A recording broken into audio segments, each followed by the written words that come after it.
Hey, how's it going, guys? This is the Epic Enforcer here, and today I'm going to be going over gameplay with GTA 5 and the Natural Vision Remastered mod. Now, on the screen right now are the graphic settings that I use for the video. Observe, high settings, very high. There's MSAA and reflection MSAA, so that is going to take a few frames off the video, not the video, the game, because MSAA is pretty power hungry, I guess. It's like a really you need a bit of power under the hood to increase MSAA. Now, what I do realize is that Natural Vision Remastered runs not that far off from Redux, which is kind of surprising because Redux is like on a whole other level of reshade and ENB. Like, Redux doesn't even look like vanilla GTA 5 once you compare them side by side, but Natural Vision, you could see the similarities between that and vanilla, maybe mostly because it's supposed to be natural and Redux is more like eye candy, I suppose. Now, on the top right of your screen, you could see next to the CPU numbers, around 2.4. Well, yeah, rounded up, it's 2.5 gigahertz. Now, the CPU in my laptop, which is the Core i5-7300HQ, does turbo clock at 3.5, but because of thermal issues, it remains at a base clock of 2.5. 2.5. If you look at the top left, there isn't much bottleneck. It goes down to like maybe 83% usage from GPUs from time to time, but most of the time it's just gonna stay at 99 or 100. Now, another thing you can observe is that I did overclock this GPU using MSI Afterburner 150 on both the memory and core clock, and the reason I did that is to kind of battle the issues with the MSAA, because in this video I do dip below 30 multiple times. Now that's only when like it's nighttime and raining, which is usually like the most performance hungry time in a video game. Like, if you're in almost any video game when it's nighttime and raining, you'll notice that it takes a lot more FPS. Now, another thing you can notice in this video is that this game takes up 8.7 gigabytes of RAM, most of the time average, and that's part of the reason why this laptop, I got it with 16 gigabytes of DDR4 RAM. It's because it's kind of crucial, because a lot of games even take up 10 gigabytes, and 8.7 on a game that came out like half a decade ago, yeah, you're gonna need that 16. Although 8 gigabytes is completely usable, it's like if you play mostly esports games like CS:GO, a bit of Rainbow Six Siege, Doom, then yeah, 8 gigabytes, it'll last. And yeah, this game, I never really get above 40 to 50 FPS. 50 is rarely, when like 50 is like on certain weather conditions, but 40 is the average. And yeah, I hope you guys enjoy this video. If you dislike the video, leave a dislike if you want, but I highly encourage you guys to like the video and comment, share with your friends or anyone who just plans on getting a GTX 1050 Ti or the specific laptop, or any laptop with a 1050 Ti, just 1050 Ti in general. But keep in mind that the recording itself takes off 2 to 5 FPS, and that there's a 10% performance difference from a desktop 1050 Ti to a laptop 1050 Ti. Although I did overclock, but I suppose there'll still be a difference, and this game is really CPU heavy. I have a 2.5 gigahertz quad core processor. That is not that good compared to a lot of like basic processors nowadays. So yeah, keep that in mind too. If my processor was better, I suppose I'd get a bit more FPS. And the reason why I say suppose is because I don't really experience a lot of bottlenecking at all. But I do know that games rely on single core performance more than they do on like multi-core performance. So yeah, hope you guys enjoyed the video. Like I said, leave a comment, say what I could do better. Maybe my voiceover, maybe it's like really annoying. Yeah, stuff like that. Leave a like. If you want to just like go ahead and share with any of your friends. Bye.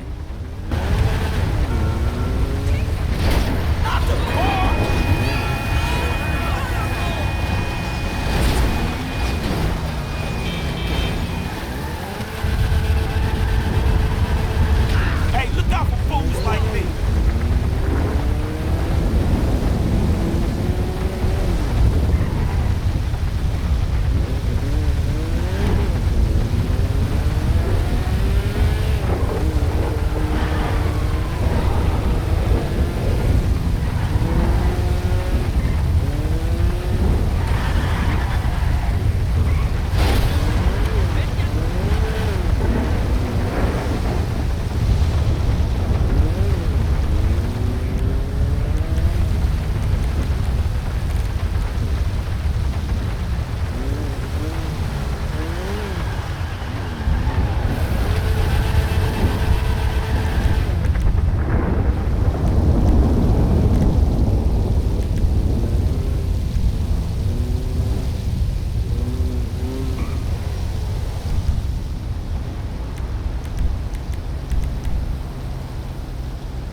motherfucker.